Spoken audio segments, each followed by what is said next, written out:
What's going on, all you wild metal enthusiasts? The two favorite non-metalheads are back here for Cinephellas, and we're going to be talking about the brand new film that just hit Netflix called Metal Lords. And this film is written by Game of Thrones, D.B. Weiss. So, with the mess of the finale of Game of Thrones, we knew we were going to be in for a treat with this new film. and damn was I right, because this movie is a mess. But basically the setup, you have two teenagers, buddies, gearing up for Battle of the Bands. And we have behind us Jaden Martell. You guys may be familiar with his work. He was in Knives Out, small part, and then obviously It, Chapter 1 and 2 as Beale. And this time around, he's a little older. He's a drummer, kind of a geek, outcast, much like the other buddy he meets. And, they have this friendship and then basically forming this band with this cello player that's behind me as well. This felt like a new version of like an early 2000s, kind of teen comedy. But, not quite as wild as they used to be, but it, felt like a newer version of like a teen comedy from the early 2000s. Had that feel for me.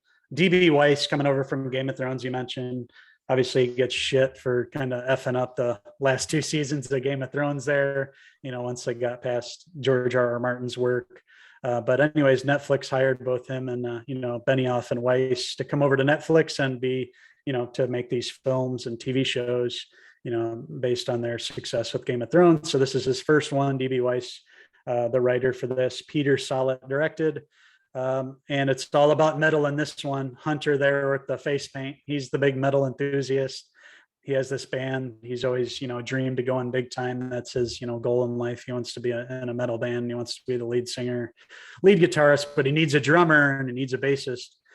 So Hunter there, he ends up meeting Jaden Martell's character and gets him to play the drums. Jaden Martell's character Kevin is in the he's in the marching band at school, beats the drum on his chest. A little different than playing drums, as you would know, being a drummer and all that. So he's going to play the drums, but he has to learn all these metal songs. So Hunter gives him a list, all these classic metal songs, your Black Sabbath, your Judas Priest, Slipknot, a bunch of other metal bands. Gives him a list of songs to learn. So it shows Kevin there trying to learn the songs. It gets a little ridiculous there. You can tell he doesn't play drums naturally. And the story kind of goes off from there. They're trying to form this epic band. There's a Battle of the Bands coming out. And of course, in the school, there's a, the dreamy boy band that everybody likes. So they're going to sort of go head to head with them. But the story kind of, takes a turn with these characters, Hunter and Kevin being different people. And Kevin sort of finds this other girl who plays cello that he's really into.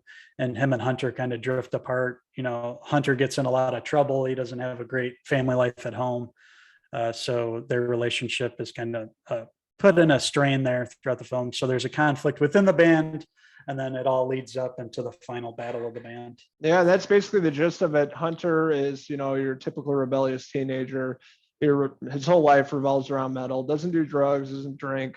He lives and breathes metal. And he gets a bit over the top throughout the movie, getting in trouble and stuff like that, where Jaden Martell's character, Kevin, is, a goody two-shoe, kind of quiet. And, they're complete opposites. They eventually butt heads over because of this girl that Kevin's kind of seeing. Her name's Emily, and she's a cello player. That's pretty much, the setup of the film, a teen comedy / drama at times, and them forming this band. A lot of great metal influences from bands over the years, some cameos that show up in the movie as well. A lot of metal gods, people, singers, guitar players, and things like that show up. I'll lead into the Battle of the Bands, and of course they come across some issues towards the end and don't think they're going to make it to the Battle of the Bands, but they introduced this doctor character, Joe Manganiello. Yeah, he's got his head shaved and he used to be in a metal band, but now he's a doctor and he has tattoos.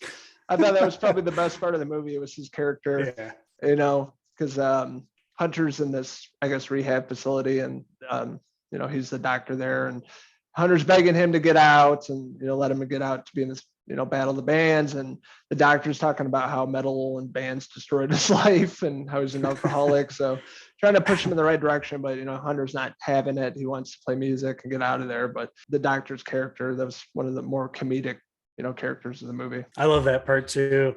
And the other thing I loved was all the music, all the classic, metal songs that we hear throughout.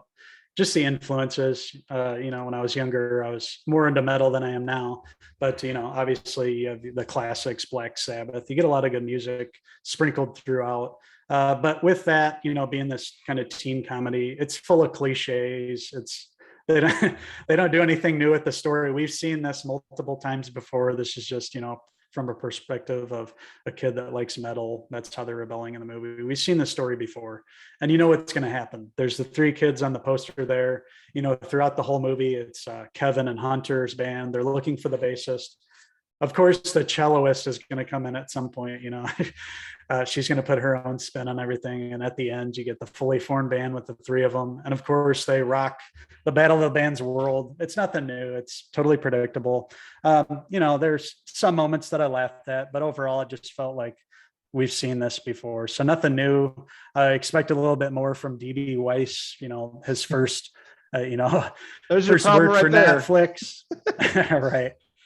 You can tell it's kind of his movie, his love for metal, probably when he was younger. So he wanted to make a movie on it. The cameos were cool and the music was great. It's just the acting was a little weak, especially Jaden Martell.